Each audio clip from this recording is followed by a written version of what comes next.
R D Sharma solution देख रहे हैं। क्लास 11th है, चैप्टर 9 अर्थमेटिक प्रोग्रेशन। एक्सरसाइज है 19.4।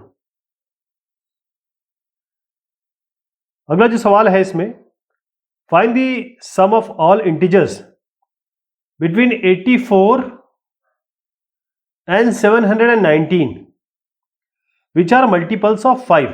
5 के मल्टीपल होने चाहिए। तो 85 के बाद ऐसा कौन सा नंबर आता है जो 5 का मल्टीपल है? 85 है। 719 के नीचे कौन सा नंबर आता है जो 5 का मल्टीपल है? 715। अब हमारे पास लिस्ट मिल गई। 5 का मल्टीपल है मतलब अगला 90 होना चाहिए, फिर उसके बाद 95 होना चाहिए। 5 5 ऐड करते चले जाइए। पहला नंबर हो गया 85, ए 85 हो गया यहाँ पे। एल जो है लास्ट नंबर हो गया आपका 715 और डी हो गया इसमें 90 माइनस 85 यानी कि 5।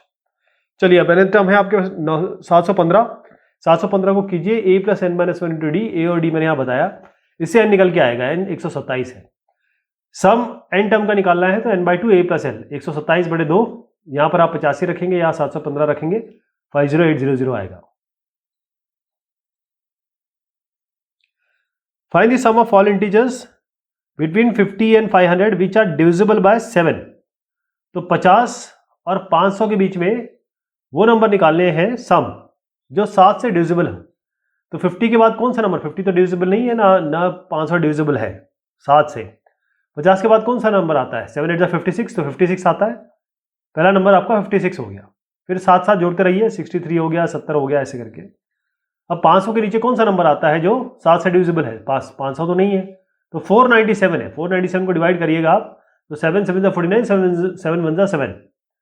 अब आपके पास इसमें ए हो गया 56, डी तो खैर 7 है ही, और एल हो गया आपका 497। पहले तो एन निकालेंगे, कितने नंबर है? एन निकालने के लिए यहाँ पर 497 को यहाँ रखेंगे, ए यहाँ, डी यहाँ, एन 64 आएगा। सब निकालना है तो n/2 a प्लस एल। ए की जगह 56, एल की जगह 497 रखेंगे, 64/2 और 17696 आएगा। Find the sum of all even integers between 101 and 999। 101 और 999 के बीच में सारे इवन इंटीजर्स का सम चाहिए। तो 101 तो इवन नहीं है। इसके बाद कौन सा नंबर आता है जो इवन है? 102। 999 है, ठीक है। 999 के पहले कौन सा नंबर? क्योंकि 999 तो 2 से डिविजिबल नहीं है। इससे पहले ऐसा कौन सा नंबर है? बस एक पीछे इससे 998 है। तो 102 के बाद अब आपको चाहिए सारे इवन इंटीजर्स। ध्यान रखें, सम ऑफ इवन इंटीजर्स। तो 102 के बाद 104 आएगा, फिर 106 आएगा, ऐसे करते चले जाएंगे। तो ए इसमें हो गया 102, डी इसमें है 2, 102, डी डिफरेंस है 2, और एल है आपका 998। तो a plus n minus 1 into d लगाएंगे। एल की जगह 998 रख दीजिए, ए की जगह 102 और डी की जगह 2, इससे एन 449 आएगा। सब निकालना है तो n/2 a plus L. N आपका 449 आ गया। ए की जगह 102 रखिए, एल की जगह 998 रखेंगे, ये 246950 आएगा। Find the sum of all integers between 100 and 550 which are divisible by 9। 100 से लेकर 550 के बीच में वो नंबर चाहिए जो डिविजिबल बाय 9 है। तो 100 तो डिविजिबल नहीं है। इसके बाद ऐसा कौन सा नंबर आता है जो 9 से डिविजिबल है? वो है 108। 550 भी नहीं है, इसके जस्ट पहले एक नंबर आता है 549, वो 9 से डिविजिबल है। तो ए हो गया आपका 108, और आपको अब बीच के नंबर लिखने की भी जरूरत नहीं, क्योंकि आपका जो डिविजिबिलिटी है 9 है। इसका मतलब आपका डी जो है वो 9 है, अपने आप डी 9 आ गया। एल जो है आपका 549 है। ये वैसे लिस्ट है इसकी। तो आप क्या करेंगे? एन निकालेंगे पहले, जैसे अभी किया हमने। 549 इक्वल टू ए की जगह 108, डी की जगह 9, एन 50 आएगा। सम होगा n/2 a प्लस एल। 50/2, 108 यहाँ से लेंगे और 549 यहाँ से लेंगे, 16425 आ जाएगा। अगला जो क्वेश्चन है, find the sum of the series. 3 से लेकर आपको जाना है 3n टर्म्स तक। 3n नंबर ऑफ टर्म्स है 3n। तो ए इसमें आपको 3 दिख रहा है, डी कितना है? 2। तो ए और डी आपको पता है। 3n टर्म्स तक जाना है, तो सम कितना होगा? n/2 होता है, तो n की जगह आप 3n रखेंगे। 3n टर्म्स तक जाना है। 2 इंटू ए की जगह 3 रखेंगे, और यहाँ पर 2 की जगह d की जगह 2 रखेंगे और n की जगह है 3n, इस n और इस n की जगह आप 3n रखेंगे क्योंकि 3n टर्म्स तक है, तो ये आपका आएगा 3n 2n प्लस 3।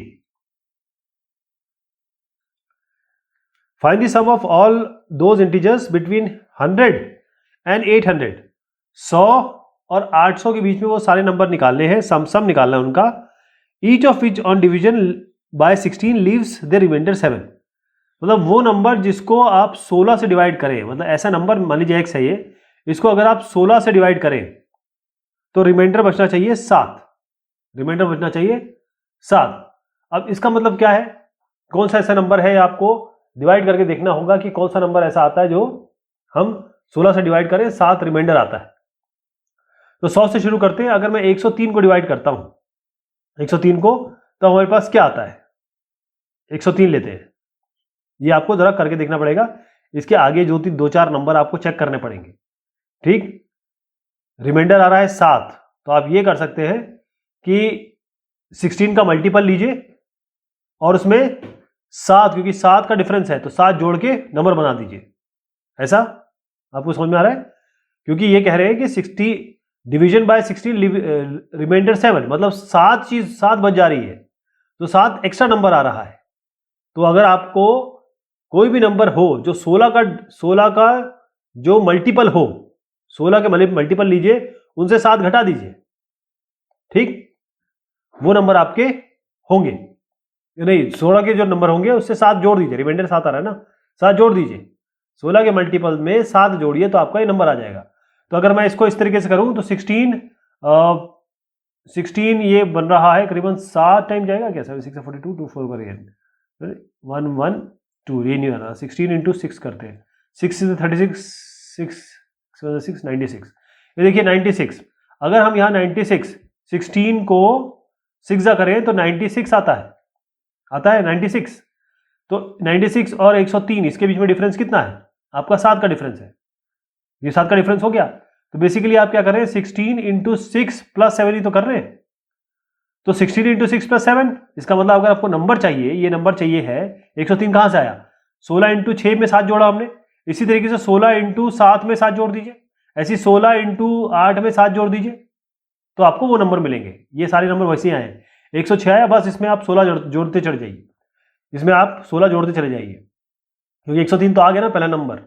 103 ऐसा नंबर है जो पहला नंबर है वो डिविजिबल बाय 6 है, लेकिन 7 रिमाइंडर छोड़ता है। ऐसे अब आखिरी पे पहुंचेंगे 791 है। इसका मतलब क्या है, अगर आप ये चीज़ ना समझने चाहें ये सारी चीज़ें, तो सबसे अच्छा तरीका है 800 से पीछे चलिए, 799 798 ऐसे करके पीछे चलते चले जाइए, या फिर आप देखिए 800 के आसपास कौन सा नंबर है जो 16 का मल्टीपल है। 16 का मल्टीपल जो होगा उससे 7 घटा दीजिए या 7 बढ़ा दीजिए, राइट। तो ये आपका ये लिस्ट बन गई 103 और 791। पहला नंबर हो गया, ए हो गया 103 और डी इसका 16 है, डिफरेंस 16 है, और जो एल है वो 791 है। यहाँ पर पहले एन निकालेंगे, एल की जगह या एन की जगह 791 रखेंगे, ए की जगह 103, डी की जगह आप 16 रखेंगे, n-1 और यहाँ से n 44 निकालेंगे। एन आ गया आपका ए प्लस एल, पहली नंबर है और आखिरी नंबर भी है, और एन भी निकल के आ गया, तो 44/2 और 103 प्लस 791 ये आपका 19668 आ गया। अगला जो सवाल है इसमें सॉल्व करना है। तो यहाँ पर एक लिस्ट दी हुई है, यहाँ पर भी एक लिस्ट दी हुई है, तो एक को मैं थोड़ा ठीक से बताता हूँ, दूसरे को हम जस्ट रन थ्रू करेंगे क्योंकि एकदम सेम जैसे क्वेश्चन है ये। पहले आप देखिए, इसको हमको सम करना है। सम का मतलब हमारे पास ये जो सीरीज है इसमें पहला नंबर है ए 25 हो गया, डी पता है 22 - 25 यानी कि डी हमारे पास -3 है। नंबर ऑफ टर्म्स निकालने हैं तो इसके लिए ए प्लस n-1 इंटू डी, और फाइनली टर्म जो है वो आपके पास x है, ये हमें पता नहीं है, लास्ट टर्म x है ना, तो x टर्म रखिए 25 यहाँ रखिए, n की जगह n रखिए, और a की जगह 25 रखिए, d की जगह -3 रखिए, तो इससे x आपका एक रिलेशनशिप बन गई, x = 28 - 3n। अब आइए आप Sn पे, n/2 a + n। अब Sn जो है इसका सम आपको 115 दिया हुआ है, यहाँ पर 115 रखिए, n की जगह n/2, a की जगह 25 रहेगा, l की जगह आप 28 - 3n रखेंगे। ध्यान रहे जो l है, फाइनल जो टर्म है वो x है, यहाँ पे इस x को 28 - 3n निकाला हमने, इस जगह 28 - 3n रख रही है। जब इसको सॉल्व करेंगे तो एक क्वाड्रेटिक इक्वेशन आएगी, इसमें n = 10 और n = 23/3 आएगा। 23/3 क्योंकि n नेचुरल नंबर नहीं है, यानी 23/3 है, तो n इक्वल टू 10 लेंगे आप, n इक्वल टू 10 का उत्तर सही रहेगा। इसी तरीके से इसको करते हैं, सेम चीज करेंगे। इसमें a 1 है, d कितना 4 - 1 यानी कि 3, a और d हमारे पास है। हमको ये पता है कि लास्ट टर्म x है इसका, तो x equal to a plus n - 1 into d, n पता नहीं है अभी, तो ये x का एक रिलेशनशिप बन गया n के साथ 3n - 2। अब आइए सम पे, सम जो है वो होता है n/2 a plus n। n आपको पता नहीं है, n आप वैसे रखेंगे, और a आपको पता है a 1 और l आपको पता है x, लेकिन x की जगह 3n - 2 रखा जाएगा, यहाँ पर l की जगह 3n - 2 रखा जाएगा, n वैसे रहेगा। और इसका सम जो है 590 दिया हुआ है, इसको 590 कर दीजिए, क्वाड्रेटिक इक्वेशन बनेगी, n इक्वल टू 20 आपका आएगा। एक n इक्वल टू -59/3 भी आएगा, उसको आप छोड़ दीजिएगा। n इक्वल टू आपका 20 आ गया। अब यहाँ देखिए, जैसे ही आपका n इक्वल टू 20 आ गया, तो इस x की जगह आप 3 इंटू n - 2 रखेंगे, यानी कि 3 इंटू 20 - 2। ये अभी खत्म नहीं हुआ है खेल, यहाँ पर x जो है ना, x को निकालना भी तो है, x की जगह 3n - 2 निकालेंगे, तो n आपको 20 आएगा, तो यहाँ पर 3 इंटू 20 - 2 रखेंगे। इसमें भी इस तरीके से करना है आपको। यहाँ पर जब n आपका 10 आ गया, तो 28 - 3n में 28 - 3 इंटू 10 करना है, n की जगह 10 डालना है, तब आपका x आएगा। ये जो फाइनल वैल्यू है वो दोनों में x इस तरीके से आएगी। अच्छा, ये जो सवाल है 15वां सवाल, ये जो है कई किताब में आपको दिया है 34 सवाल, 34वां सवाल दिया हुआ है, ठीक, कई इसमें 34वां सवाल जो है 15 जो है। तो अभी ये इसमें हमारे पास इसका कोई डिस्कशन है नहीं, तो अगर इस समय मिला तो हम इसको रिविजिट करेंगे। बेसिकली इसमें क्या है कि जो सम है एपी के, जो सम है फर्स्ट एन टर्म के, वो एपी के एस एन दिया हुआ है, ठीक। तो अगर आपको टर्म निकालना है ए एन, मतलब rth टर्म निकालना है, तो उसका सीधा तरीका होता है कि आप एस एन ले और एस एन प्लस 1 ले, या एस एन माइनस 1 ले। देखिए मैंने कहा 2 + 3 + 5 मेरे पास ये एक सीरीज है, और एक सीरीज है 2 + 3 + 5 प्लस, नहीं ये या इवन बना देते हैं और बना देते हैं, 1 + 3 + 5 एक ये है, और 1 + 3 + 5 + 7 है, ठीक। तो आप देखें, इसको जोड़ेंगे, इसका सम करेंगे तो कितना आएगा, 5 8 और 1 9 हो गया, ये हो गया 9। इसको जोड़ेंगे तो कितना आएगा, 5 8 5 और 8 5 8 9 9 + 7 कितना होता है, 16, ठीक। अगर हम इसका डिफरेंस निकालते हैं तो आपको rth टर्म मिलेगा, यानी कि 7 - 16 7 - 19 16 - 9 करेंगे तो कौन सा टर्म मिलेगा आपको, ये 7 मिलेगा ना, यही rth टर्म इसमें निकालना है। बेसिकली यही टर्म आपको चाहिए जो आपको निकालना है, rth टर्म, ये इसमें सवाल में पूछा गया। तो हम क्या करेंगे, सम है n टर्म्स का 3n² + 2n, सम है n - 1 टर्म का, यानी कि पहले हमने क्या किया, इनका इसका सम निकाला, ये आपका Sn - 1 है मान लीजिए, और ये आपका Sn है, तो Sn - 1 निकाला, यानी 3n² + 2n था। Sn माइनस करने के लिए आपको n की जगह n - 1 रख दीजिए, ठीक। अब दोनों को माइनस करिए, Sn - Sn - 1, ये बड़ा है ये छोटा है, तो इन दोनों को माइनस करेंगे, जब इन दोनों को माइनस करेंगे और रिजॉल्व करेंगे तो 6n - 1 आएगा, यही an है, और यही ar टर्म हो जाएगा, rth टर्म, जो ये 7 आ रहा है ना, जो 7 आया है इसमें, मतलब ये दोनों यहां से यहां तक संख्या बराबर है, हमको rth टर्म निकालना है, तो ये 7 आपका आ जाएगा। ऐसा सवाल है ये।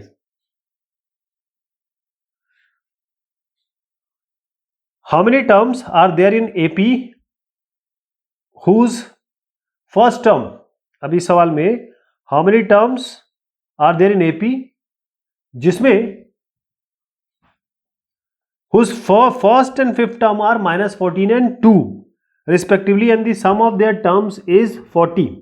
तो कितने टर्म होंगे एपी में, कितने टर्म होंगे एपी में जिसका पहला और पांचवा टर्म है -14, पहला टर्म A1 A + D है, मतलब केवल A की बात हो रही है।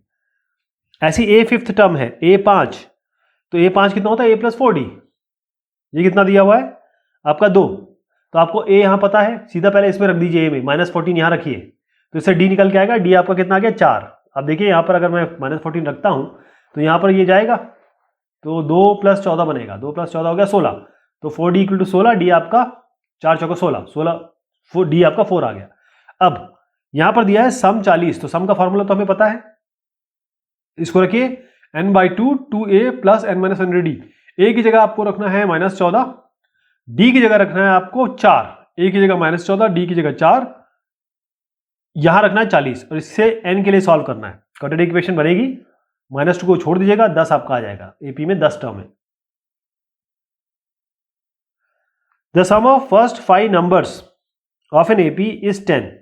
पहले जो 7 टर्म है, यानी कि सम ऑफ फर्स्ट 7 टर्म, S7 आपको दिया हुआ है 10, that and 10 and that of next 7 terms is 17। मतलब पहले जो 7 टर्म है 1 2 3 4 5 6 7, वो तो ये है। इसके बाद जो बाकी में है, मतलब 1 से लेकर 7 तक तो ये है, फिर 8 से लेकर 1 2 3 4 5 6 7, 8 में आप 7 और जोड़ दीजिए। मतलब एक है ना, ये 1 में 6 जोड़ा तो ये आया, तो 8 में 6 जोड़ना पड़ेगा। 8 में 6 जोड़ दीजिए तो आपका कितना बनता है, ये बना 14। ठीक, 1 2 3 4 8 9 10 11 12 13 14। इसका जो सम है वो है 10, और इनका जो सम है वो है 17। Find the progression. अब प्रोग्रेशन निकालना है इसमें। तो पहली बात यह है कि यहां अगर हम पूरा यहां से लेकर यहां तक करें S14, तो 1 से लेकर 14 तक का सम आ जाएगा। ये बात क्लियर हो गई। S7 क्या है, ये 1 से लेकर 7 तक। तो अगर हम इसको इस तरीके से लिखते हैं, S को 1 से 14 लिखते हैं, ये वाला टर्म पूरा हो गया, और S को लिखते हैं 1 से 7। तो अगर हम इसको इससे घटा दें, S का 1 से 14 में 1 से 7 घटा दें, तो हमें क्या मिलेगा, यहां का सम आ जाएगा ना। मतलब S14, इसको आप 14 लिख देते हैं, माइनस S जो 7 है वो कितना हो गया, ये वाला टर्म आएगा 17, यहां से लेकर यहां तक। ठीक, हमने क्या किया, यहां पूरा सम लिया और उसमें से ये घटा दिया, ये वाला 1 से लेकर 7 तक, तो ये वाला सम आ जाएगा, तो हमारा 17 आ गया। लेकिन हमको S7 भी तो दिया हुआ है पहले वाले का, तो S14 निकालना है, तो आपका आएगा S7 + 16। S7 कितना है आपका, 10 है, तो 10 में आप 17 जोड़ दीजिए, तो बनता है 27। तो S14 27 बन गया। बस यही तो चाहिए था हमें, यही चाहिए था हमको। S7 जो है वो लिखिए आप, आपके पास जो पहले कितने टर्म है, यहाँ n है 7, ठीक, n 7, और इस पूरे 1 से 14 के लिए n है 14। तो पहले S7 निकाले, S7 का फॉर्मूला लिखिए, S7 7/2 पहले से लेकर 7 तक, 7/2 2a + 7 - 1 × d, एक इक्वेशन बन गई इससे। अब S14 पे आइए, S14 में क्या है, 1 से लेकर 14 तक, मतलब 14 टर्म है इसमें, तो 14/2 आएगा, यहाँ पर n आएगा 14, 14/2 2a + 13d। तो इससे एक इक्वेशन बनेगी। ये दोनों इक्वेशन को हम सॉल्व करेंगे, लीनियर इक्वेशन हम बहुत बार सॉल्व कर चुके हैं, इसीलिए डायरेक्ट मैं लिख रहा हूँ। a आपका 1 आएगा, d आपका 1/7 आएगा। अभी आ गया, d आ गया, a लिखिए, फिर a + d लिखिए, 1 + 1 + 1/7, फिर a + 2d लिखिए, यानी कि 1 + 2 × 1/7। ऐसे चलते चले जाइए, ये आपके पास श्रृंखला आ जाएगी, लास्ट में इनफाइनाइट लिख दिए, 1 8/7 9/7 10/7 11/7 इन्फिनिटी तक आ जाएगा ये। अगला जो है इसमें, the third term of an AP is 7। The third term of an AP is 7, यानी A3 आपका 7 है, a + 2d आपका 7 है, and the seventh term exceeds the third term 3 times the third term by 2। मतलब सातवां जो टर्म है, seventh term, exceeds 3 times the third term, 3 times the third term, ये से कितना एक्सीड कर रहा है, by 2। यानी अगर मैं इसमें -2 कर दूं तो इसके बराबर हो जाएगा, या फिर ये कहें A7 3A3 में अगर मैं 2 जोड़ दूं, क्योंकि ये इतना एक्सीड कर रहा है, तो अगर मैं यहां 2 जोड़ दूं तो भी चलेगा, यहां -2 कर दें तो भी चलेगा। एक्सीड मतलब ज्यादा है इनसे, तो ज्यादा को घटाना या बढ़ाना पड़ेगा कहीं ना कहीं। तो A7 हो गया, A3A3 2, और एक a + 7d तो यहां पर है ही, तो a + 2d यहां से आ गया आपका 7। यहां पर आपकी इक्वेशन बन रही है A7 होता है, यहां देखिए A7 की जगह हम लिखेंगे, A7 है a + 6d, और ये बनेगा 3 × A3, 3 × अब इसमें ये लिखने की जरूरत नहीं है, A3 की जगह सीधा आप 7 डाल दीजिए, तो 3 × 7, यहां पर मैं कह रहा हूं A7 = 3 × A3 क्या है, A3 तो 7 दिया ही हुआ ना, और A3 + 2, तो 7 3 21, 21 + 2 हो गया 23, तो A7 आपका आ गया 23।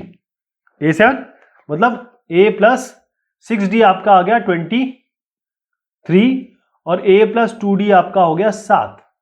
इन दोनों को सॉल्व करेंगे, माइनस कर दीजिए, 4d बराबर आ रहा है 23 में से 7 घटा दीजिए तो 16 आ रहा है, तो डी आपका होगा 4 चौके 16, 4 हो गया। इसके किसी भी इक्वेशन में यहाँ रख दीजिए तो ए आपका आ जाएगा -1। ए आपका आ गया और डी आपका आ गया। जब ए और डी आ गया तो उसके बाद क्या करेंगे आप, ए को मैं दोबारा निकालता हूँ, इक्वल टू -1 है ना, नहीं, डी इक्वल टू 4 है, यहाँ रखते हैं पहले। इसमें आइए a + 2d, a + 2 × 4 = 7, तो a बना 7 - 4 2 8 -1, ठीक है, -1 आ गया। अब a -1 हो गया, तो सम ऑफ, अब आपको निकालना है, क्वेश्चन में है कि find the first term common difference. First term और कॉमन डिफरेंस हमने निकाल लिया, and sum of first 20 terms, तो S20 हो गया। S20 कैसे होगा सर, n/2, 20 टर्म्स, 20/2, 2 × a कितना आया -1 प्लस n-1 यानी कि 20 - 1 हो गया 19 × d, ये आपका 2 × -1 कर दीजिए यहाँ पर बस, ठीक, 2a, और इसको सॉल्व करेंगे तो आपका 740 आएगा। ये इसका उत्तर है, इसको बस थोड़ा सा सॉल्व करना है आपको, ये इसका उत्तर आएगा, -1, 4 और 740। नेक्स्ट जो है the first term of an AP is 2, the first term of an AP is 2 and the last term is 50। तो A आपको दिया है 2, L जो लास्ट टर्म है वो दिया है 50, the sum of all these terms is 442, जो फाइनल टर्म है SN आपको दिया है 442। फाइंड द कॉमन डिफरेंस, तो सीधा यहां पर चलेंगे, a + n-1 × d लगाएंगे, a की जगह 2 डालिए, L की जगह ये जो फाइनल टर्म है इसमें 50 डालिए, d आपको पता नहीं है, n आपको पता नहीं है, एक इक्वेशन बन जाएगी n-1 d = 40। अब सम जो दिया हुआ है n टर्म्स का वो 442 दिया है, 442 में n/2 a + L करिए आप, तो n/2 442 है, ये है ना, n आपको पता नहीं है लेकिन a और L दोनों पता है, दोनों आपको दिया हुआ है, यहाँ रख दीजिए, इससे n निकल के आएगा, n 17 आ गया, यहाँ पर डाल दीजिए इसको, n की जगह 17 डालिए, 17, तो ये हो जाएगा 17 - 1 16, 16, d हो जाएगा 48/16, वो जो आएगा आपका 3, कॉमन डिफरेंस इसका आ गया आपका 3।